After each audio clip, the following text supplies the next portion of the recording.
Maintenance, safety, साईटची safety, बाजूच्या बिल्डिंगची safety, मग डिस्पोजल एवढा सगळ्यातलं निघालेलं जे एक्स्टिमेटेड मटेरियल आहे ते कसं डिस्पोज करायचं, त्यातले ट्रॅफिकचे सगळे नाव घेतले. Environmental challenges, prostate, mitigation, media आणि पब्लिक परसेप्शन. तर एवढा मोठा प्रोजेक्ट लॉंग जेस्टेशन पिरियड असलेला त्यामुळे ते पण महत्त्वाचं आहे. ही चॅलेंजेस वेगवेगळ्या पद्धतीने ॲड्रेस केली, त्यासाठी खूप पर्टिक्युलर प्लॅनिंग ॲडव्हान्समध्ये करावं लागलं. कोणतीही गोष्ट या प्रकल्पामध्ये कॅज्युअली केली नाही, सगळ्याच ॲडव्हान्स प्लॅनिंग होतं. अनेक ट्रान्सपोर्ट पॉलिसी प्रोसेसेस सेट कराव्या लागल्या, कॉम्पिटंट टीम आणि robust project management mechanism set करावं लागलं, क्लिअर रोल अँड रिस्पॉन्सिबिलिटी होत्या. क्वालिटीवरती खूप भर दिला गेला, सेफ्टीवरती खूप भर दिला गेला. सगळ्यात महत्त्वाचं म्हणजे स्टेक होल्डर इन्व्हॉल्वमेंट जेवढी शक्यतो करते, कारण आपण लोकांच्या बॅकयार्डमध्ये जाऊन एवढं काम करत होतो, त्यामुळे लोकांना त्याच्यामध्ये विश्वासात काम कसं करते ते यावं. तर थोडक्यात चॅलेंजेस फक्त मी पिक्टोरियल पद्धतीने दाखवते. मुंबई आपल्याला माहिती की 7 बेटांचे त्याच्यावर ऑलरेडी रिझर्वेशन आहे, कुठे समुद्रात भराव टाकलेला आहे. अशा परिस्थितीमध्ये ह्याच्यावर काम करताना काही काळजी घ्यावी लागते, त्याच्यात काही धोका नाही, परंतु ते चॅलेंज असतं कन्स्ट्रक्शनसाठी. त्यामुळे अनेक ठिकाणी जो रॉक आहे तो वेगवेगळ्या प्रकारचा आहे. जरी गायला बेसवंट रॉक असला तरी काही ठिकाणी त्याच्यामध्ये व्हेरिएशन आहे. त्यामुळे सगळ्यांचा म्हणजे ते आव्हान आहे, त्याला लक्षामध्ये ठेवून आपल्याला काम करावं लागतं. मुंबईच्या टोपोग्राफीमध्ये अजून एक महत्त्वाचं असं होतं, त्या सगळ्या ज्या आमचं जे काम आहे ते इतक्या close proximity of various buildings होतं की त्याच्यामुळे पण एक प्रकारचं त्याच्यात काम आहे.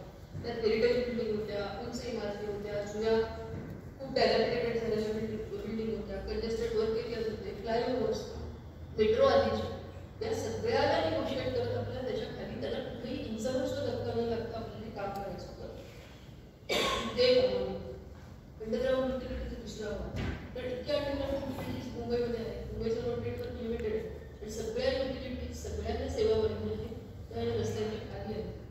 त्यामुळे असं चित्र आपल्याला सगळीकडे नेहमी दिसतं. त्याच्यापेक्षा या मोठ्या मोठ्या युटिलिटीज आणि ह्याच्याखाली म्हणताना ह्याला तुम्हाला ट्रान्सफरही करता येत नाही किंवा एकतर तात्पुरतं शिफ्टिंग करायचं परत आणायचं, जे आम्ही आता मुंबई या भागामध्ये करतोय. आणि ती एक इतकी कॉम्प्लेक्स प्रोसेस आहे, छोट्या छोट्या तुकड्यांमध्ये त्यांना एका बाजूला आणायचं, परत काम झाल्यानंतर पुन्हा मूळ जागी आणायचं. आणि हे कुठेही असलेला पाणी पुरवठा किंवा स्वेट सिस्टीमला धक्का न करता त्यामुळे नव्याने काही वेळा गाडी करावी लागते, मग जुनी ती ऑपरेशनलाइज करावी लागते, नवीन सुरू करावी लागते. अशा बऱ्याच त्याच्यामध्ये गोष्टी होतात की it's not a very straight forward linear. आणि काही वेळेला युटिलिटी शिफ्ट करता येते, तर त्याला एवढी मोठी मोठी स्ट्रक्चर उभा करून त्याला सपोर्ट करावं लागतं, पूर्ण काम होतात. आणि मग वरचं स्टेशन झाल्यानंतर सपोर्ट काढायला लागतं. तुम्ही जर बघू शकता की खाली कसे रस्त्यांच्या खाली या सगळ्या मेन आहेत. दादर शिवकानगरी परिसरामध्ये तर ती मेन लाईनच पाण्याची आणि स्टोरेजची अशा पद्धतीने येतात, ते ठिकाणी जातं हे काम करायला. तिसरा होता ट्रॅफिक मॅनेजमेंट. आता ह्या सगळ्या इतक्या रस्त्यांच्या खाली काम करत असताना ट्रॅफिक पण गोष्टी चालू राहायला पाहिजे. सगळीकडेच आपण डायव्हर्ट करू शकत नाही, त्या डायव्हर्ट करायला रस्ते नाही, म्हणून मग आम्ही त्याच्यासाठी अशा पद्धतीने डेक्स तयार केल्या. तर ह्या आधीच्या चित्रामध्ये सुद्धा हा जो रस्ता दिसतोय हा ऍक्च्युली स्टील डेक आहे, विधानभवन स्टेशन आहे, आणि त्याच्यावरून आम्ही इथं पण स्टील डेक आहे, इथे पण स्टील डेक आहे. त्यामुळे त्याच्यावरती ट्रॅफिक आम्ही चालू ठेवली आणि त्याच्याखाली काम सुरू केलं. आता हे ट्रेक करणं आणि ते काढणं हे पण एक खूप दोन्ही गोष्टी कॉम्प्लेक्स आहेत. पूर्ण प्रकल्पात आम्ही जवळजवळ 5 किलोमीटर 5200 रनिंग मीटर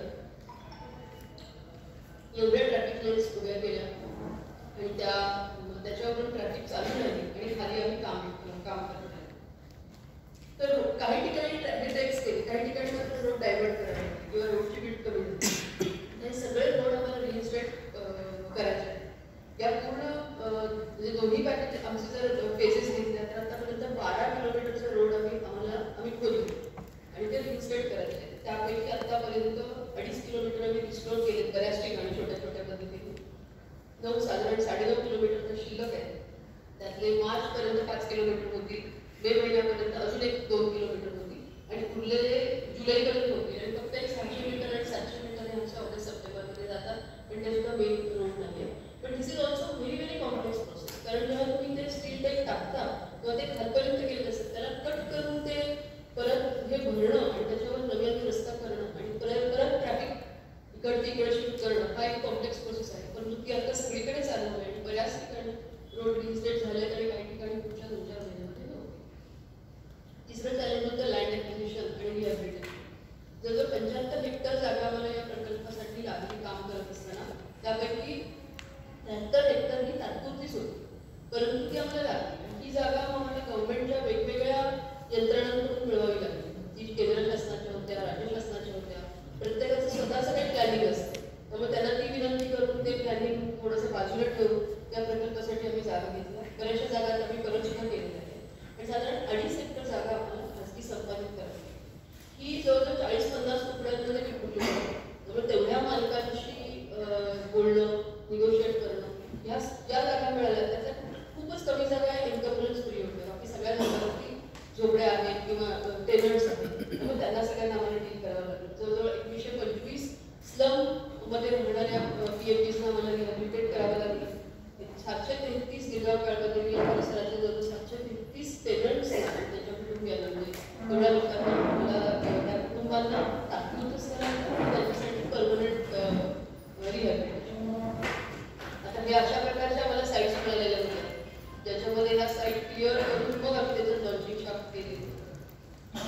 खूप पब्लिक कन्सल्टेशन या PFDशी खूप झालं आणि मग यांना अशा प्रकारच्या बिल्डिंग्समध्ये आम्ही शिफ्ट केलं आणि तिथं त्यांना परमनंट घरं दिलेली आहे आधीच्या. आणि ही जी आहे ती गिरगाव काळकादेवीसाठीची गिरगाव काळकादेवी करता जे आम्ही 733 कुटुंबांना बाहेर शिफ्ट केलं आहे त्यांना रेंट दिला गेलं. 5 वर्ष ॲडव्हान्समध्ये रेंट देतो त्यांना. आणि ह्या 730 कुटुंबियांना अशा प्रकारच्या बिल्डिंगमध्ये त्याचं पुनर्वसन होणार आहे. आणि त्यासाठी आता आमच्या स्टेशनची कामं झाल्यानंतर आम्हाला ह्या बिल्डिंग बांधायच्या होत्या. त्यापैकी 2 बिल्डिंगचं काम सुरू झालं, 13% 7%.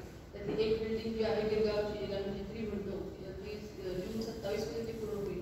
एक आहे ती नोव्हेंबर 25 मध्ये पूर्ण होईल. आणि तिसरी आहे ती कमर्शियल बिल्डिंग आहे. ती काम संपत आले, त्याच्यावरती येणार आहे ती एप्रिल 26 मध्ये पूर्ण होईल. त्यासाठी सुद्धा तेवढ्या चांगल्या एजन्सी आणि सल्लागारांसाठी नेमलेले आहेत.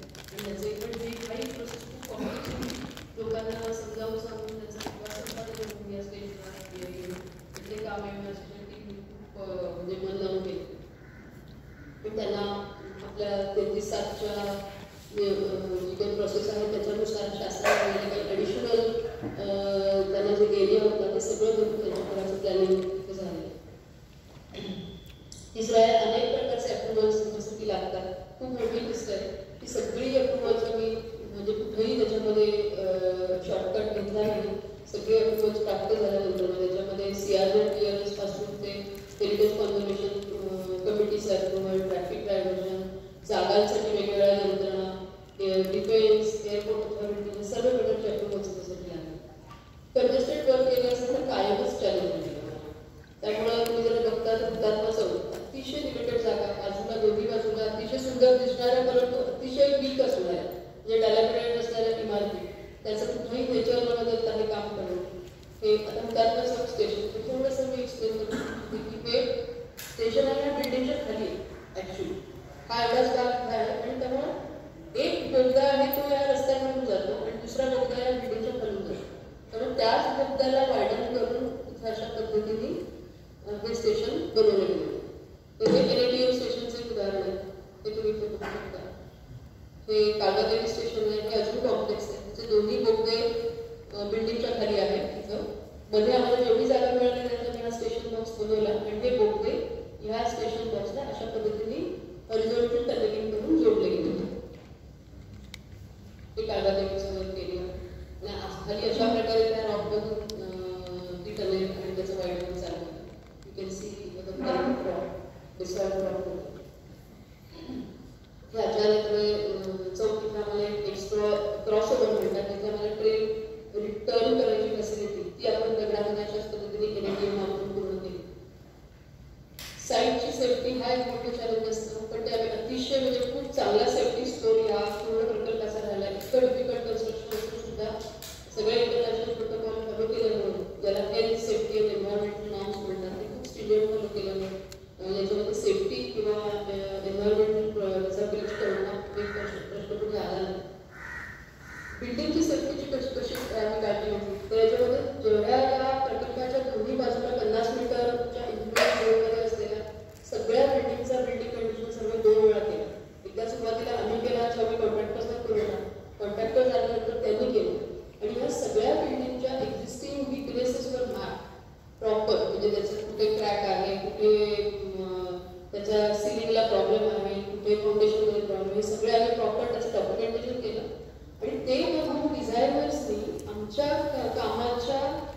इम्पॅक्ट बिल्डिंगवर किती व्हावं याच्यासाठीचं लिमिट सेट केलं, ज्याला आपण सर्व्हिसेबिलिटी लिमिट म्हणतो. म्हणजे कॉन्ट्रॅक्टरने त्या सर्व्हिसेबिलिटी लिमिट कधीच क्रॉस करायचं, त्याच्या 50%लाच आम्ही त्याचे हे सेट करून ठेवलेले होते. आणि ते करताना ते मेजर करण्यासाठीची पण यंत्रणा केली. आता जसे this is one of our building condition survey documents, अशा प्रकारे सगळ्या बिल्डिंगचे प्रत्येक हानिकारक डिफेक्ट आम्ही डॉक्युमेंट करून ठेवले होते, जे डिझायनर्सने लक्षात घेतले. आणि त्यानंतर मग त्यांनी आमच्या कन्स्ट्रक्शनची मेथोडॉलॉजी डिफाईन केली आणि जवळजवळ 2416 बिल्डिंग इन्व्हेस्टिगेट केल्या. त्याचे त्यांच्या वल्नरॅबिलिटी मॅपिंगनुसार त्याचे भाग पाडले होते, किती सिव्हिअर आहे, व्हेरी सिव्हिअर, सिव्हिअर, मॉडरेट वगैरे वगैरे. आणि त्याच्यानंतर जवळजवळ 17 ते 24 बिल्डिंगवर आम्ही कंटिन्युअस इन्स्ट्रुमेंटेशन लावून थ्रूआउट प्रोजेक्ट कन्स्ट्रक्शन मॉनिटरिंग केलं. आणि त्यासाठी या वेगवेगळ्या प्रकारचे इन्स्ट्रुमेंट्स वापरले. त्यामुळे कुठेही कसाही पाकाप्रसंग न येता आणि सगळ्या प्रकल्पाचं काम उत्तमरित्या झालं. ह्या काही बिल्डिंग इतक्या डेव्हलपमेंट होत्या की त्यांना आम्हाला सपोर्ट कॉन्ट्रॅक्टरला करावा लागला. त्याची कॉस्ट सुद्धा त्याच्या कामामध्ये इन्क्लुडेड होती. मग डिस्पोजल कसं करायचं, तर ह्याच्यासाठी बाहेरचा साईट आयडेंटिफाय केला होता. जवळजवळ 85 लाख क्युबिक मीटर इतका मग त्याच्यातून या सगळ्यातून आला. आणि त्याला या वेगवेगळ्या ठिकाणी बाहेर केले. त्याचे पण एन्व्हायरमेंटल नॉर्म्स स्टुडंट होते. पण सगळ्यात महत्त्वाचं त्याच्यामध्ये त्याचं ट्रान्सपोर्ट. कारण मुंबईमध्ये आपल्याला माहिती आहे की अशा प्रकारच्या गाड्यांना एका ठराविक टाईम विंडोमध्येच प्रवास करता येतो. आणि जर साईटवरचा मग गेला नाही तर पुढचं काम करता येत नाही. त्यामुळे ती खूप रोजची कसरत होती, पण ही कसरत केली. एन्व्हायरमेंटल चॅलेंजेस अर्थातच होते, सगळ्यांना माहिती आहे. त्याच्यामध्ये किती झाडं काढावी लागली, 200 झाडं स्टेशनसाठी, 2100 झाडं डेपोसाठी. पण त्याच्यामध्ये मोठ्या प्रमाणात कम्पेन्सेटरी प्लांटेशन केलं. त्याच्यामध्ये अर्थातच मॉर्टॅलिटी होती. जेवढी मॉर्टॅलिटी होती त्याच्या तेवढ्याच प्रमाणामध्ये पुन्हा नवीन प्लांटेशन या प्रोजेक्टमध्ये ती प्रोसेस सतत चालूच आहे. दुसरं असं होतं की जेव्हा मी रस्त्यावरची झाडं काढली त्यावेळेला कोर्टाने आम्हाला एक अट टाकली की त्या ठिकाणी काम पूर्ण झाल्यानंतर अंडरग्राऊंड स्टेशन आहे, तर वाढलेली झाडं पुन्हा वाढून लावायची. आणि त्यासाठी त्या ऑर्डरचं आणि ती सुद्धा विशिष्ट गर्जची, म्हणजे त्याच्यात कोर्टाने दिलं होतं की जवळजवळ 46 सेंटीमीटर गर्ज त्याची झाली पाहिजे, अशा प्रकारचे झाड आणून लावायचे. ते ह्याला आम्ही बाहेरच्या नर्सरीज एंगेज केल्या आणि जवळजवळ 1931 झाडं ती बाहेर नर्सरीमध्ये वाढवली. आणि ती झाडं आता पुन्हा या ठिकाणी येऊन लावतो. परंतु अजून झाडच शेवटी ती, त्यामुळे त्याची तेवढ्या काळामध्ये सगळीकडे 46 सेंटीमीटर एवढी गर्ज झालेली नाही. पण अनफॉर्च्युनेटली त्यालाही एवढा विरोध होतोय की ती झाडं तयार असून सुद्धा आम्हाला लावता येत नाही. आता आम्ही त्याच्यासाठी कोर्टाला विनंती केली की झाडं वाढणारच आहे, प्रत्येक झाडीचा एक वेगळा वेग असतो. आपण म्हणतो त्याप्रमाणे ती वाढत नाही, पण अतिशय हेल्दी आणि चांगली आणि त्याच्यामध्ये आपण बायोडायव्हर्सिटी घेऊ अशा प्रकारची झाडं सगळी लावलेली आहेत. आणि काही ठिकाणी आम्ही ती झाडं लावली आहेत. इथे दिसतात ना सगळी वाढलेली आपल्या नर्सरीमध्ये लावलेली झाडं लावली आहेत. किंवा आता सिद्धिविनायकला पण आम्ही झाडं लावली, सगळी बाहेरच्या नर्सरीमध्ये झाडं वाढवली आहेत आणि they are ready at those locations. ही सगळी झाडं येऊन आता इथे लावली आहेत. काही ठिकाणी ट्री ट्रान्सप्लांटेशन केलं. ट्रान्सप्लांटेशनला अर्थात मदत आहे, त्याची मॉर्टॅलिटी असते, पण जिथं मॉर्टॅलिटी झाली तेवढ्या प्रमाणात नवीन प्लांटेशन पण केलं आहे. याशिवाय इतर एन्व्हायरमेंटल इम्पॅक्ट जो आहे, हवेचं काय होतं प्रदूषण, पाण्याचं प्रदूषण, नॉईज पोल्युशन, त्याच्यासाठी सुद्धा खूप स्ट्रिंजंट नॉर्म्स होते. बेसलाईन सर्वे केला होता आणि तेवढेच ते मेंटेन राहिले पाहिजे, त्याच्यासाठी कंटिन्युअस मॉनिटरिंग करत होतो. हाय स्टँडर्ड ऑफ हाऊसकीपिंग आणि जसं म्हटलं तसं बेंचमार्क सर्वे आणि रिअल टाईम मॉनिटरिंग ते थ्रूआउट आम्ही प्रोजेक्टमध्ये केलं. आज मुंबई कॉर्पोरेशनने खूप गाईडलाईन्स दिले, पण या सगळ्या गेली 6-7 वर्ष मेट्रो कॉर्पोरेशनने स्वतःहूनच आमच्या प्रोजेक्टचा भाग म्हणून त्या पाळलेल्या होत्या. Will washing plants, enclose work areas, barricade cleaning continuously, housekeeping, ते सर्व गोष्टी याच्यामध्ये खूप स्ट्रिंजंटली मॉनिटर केल्या. एअर क्वालिटी मॉनिटरिंग आणि याचे कंटिन्युअस रिपोर्ट्स आम्हाला एन्व्हायरमेंट मिनिस्ट्रीला द्यावे लागत होते. प्रोटेस्ट अँड लिटिगेशन्स होती, त्याच्या जात नाही. फक्त खालचा एक आकडा की जवळ 93 केसेस वेगवेगळ्या कोर्टामध्ये फाईल झाल्या. 16 वेळा मला वेगवेगळ्या केसेसमध्ये स्टे मिळाला आणि त्या सगळ्याचा परिणाम हा प्रोजेक्टच्या टाईमलाईनमध्ये झाला. मीडिया पब्लिक परसेप्शन, अर्थातच मीडियाची खूप मदत झाली. परंतु जे डे टू डे माहिती असते शेवटी, कारण आमचं काम हे दिसतच नव्हतं, ते अंडरग्राऊंड होतं. त्यामुळे ती माहिती लोकांपर्यंत पोहोचणं आणि तुमच्या बाजूची जागा किंवा तुम्हाला त्रास होतोय पण प्रत्यक्षामध्ये खाली काम चालू आहे ते त्यांना कळावं म्हणून एक थोड्याशा प्रोएक्टिव्ह सोशल मीडिया स्ट्रॅटेजीचा वापर केला, ज्याच्यामध्ये रेग्युलर अपडेट्स देणं, फोटो देणं, माहिती देणं, कारण सगळ्यांना काही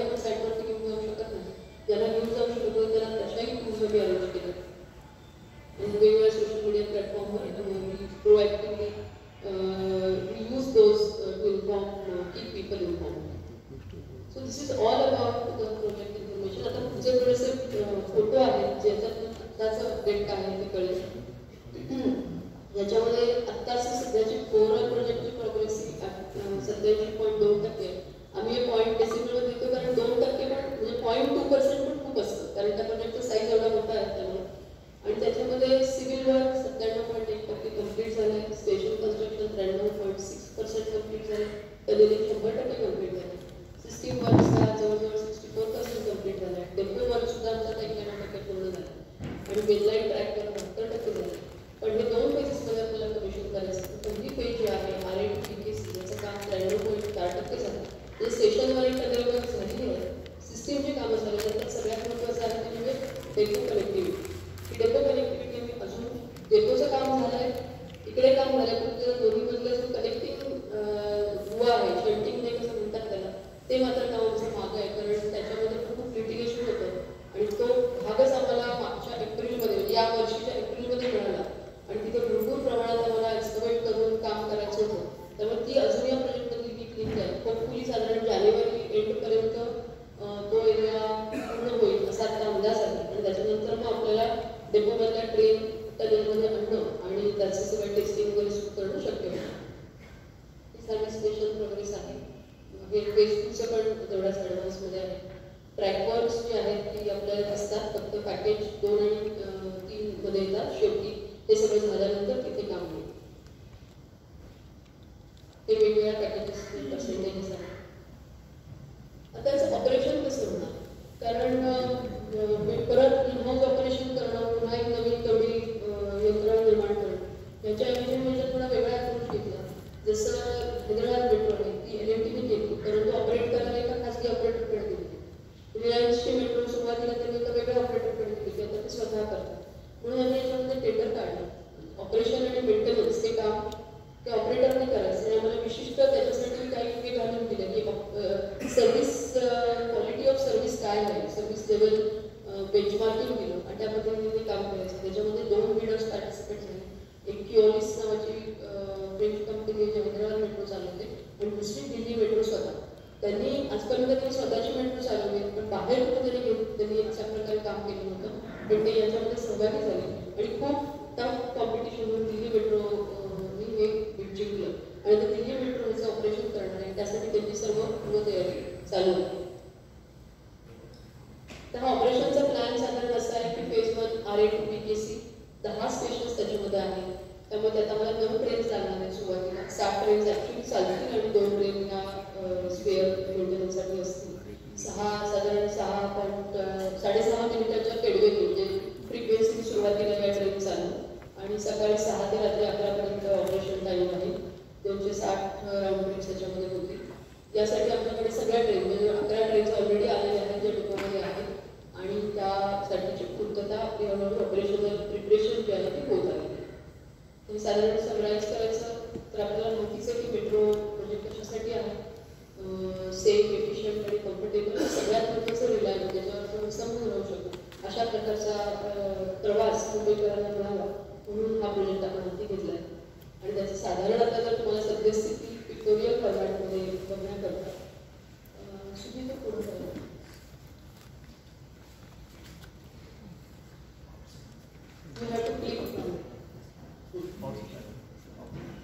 आता इथे आपण बघू शकतो हे आपलं विधानभवन स्टेशन आहे. यात आता सगळं म्हणजे आधीच्या ज्या 2 स्लाइड्स होत्या त्या स्टेशनच्या होत्या. जस्ट बघा ही होती आणि आता जर तुम्ही बघितलं तर आता हळूहळू स्टेशन झालं. आता हा रस्ते आपण पूर्ववत करायला लागले. त्याच्या खाली स्टेशनची हे दिसते आपल्याला टॉप स्लॅब ते आतमध्ये जर बघितलं तर अशा प्रकारचं चित्र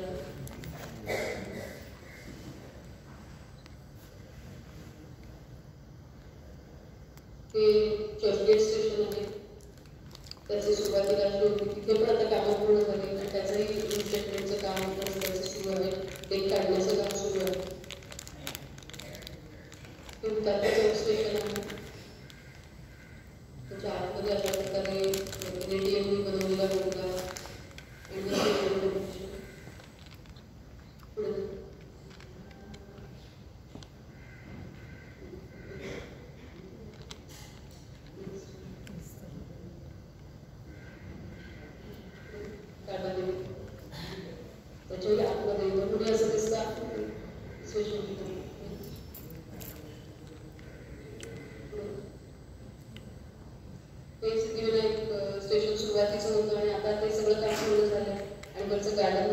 मुंबई आता ही सिटी संपली. गार्डन स्टेशन बांधणं झालेलं दिसतं आपल्याला वरती, आणि आता हे गार्डन रिस्टोरेशनचं काम आता सुरू झालं, रोड रिस्टोरेशनचं काम सुरू झालं.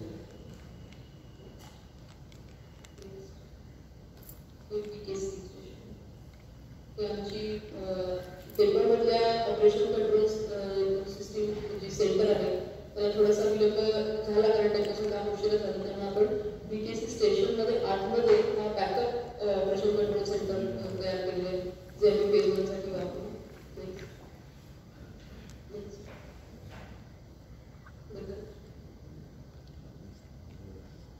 एअरपोर्टची स्टेशन आहे, ती पण सगळी वरपर्यंत आहे असतात आणि आतमध्ये काम चालू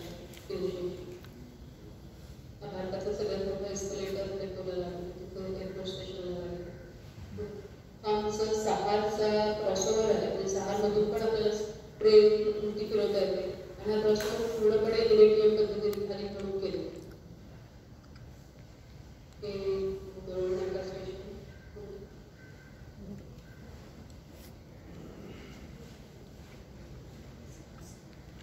स्टेशन मेन स्टेटमेंट रस्त्याचं बऱ्यापैकी पूर्ण झालेलं आहे.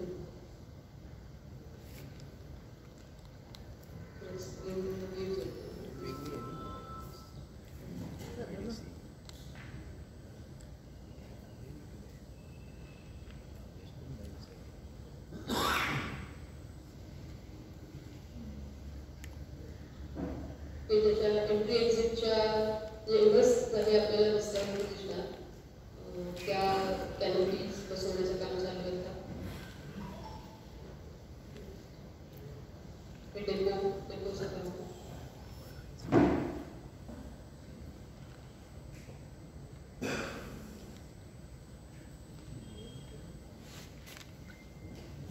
वेगवेगळ्या सिस्टीम्स ब्रेक